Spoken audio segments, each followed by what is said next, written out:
Dahil wala akong magawa sa araw na to, ito, aqua flash namin. Try ko naman ding hugasan, ma-stack na rin kasi.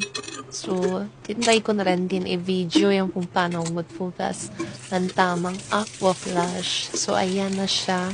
Pinilan ko pa nga rin ito ng mga handle para mas madali siyang hawakan. So, ayan na, naglagay na ako ng joy, pinabula ko na.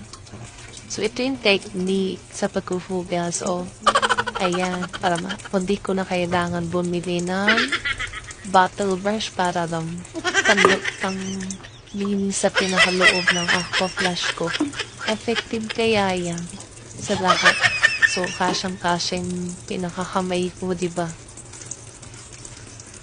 So, ayan. Feel ko lang kasi yung oras na to. I-video siya para meron naman akong ma-content. Ayan, kailangan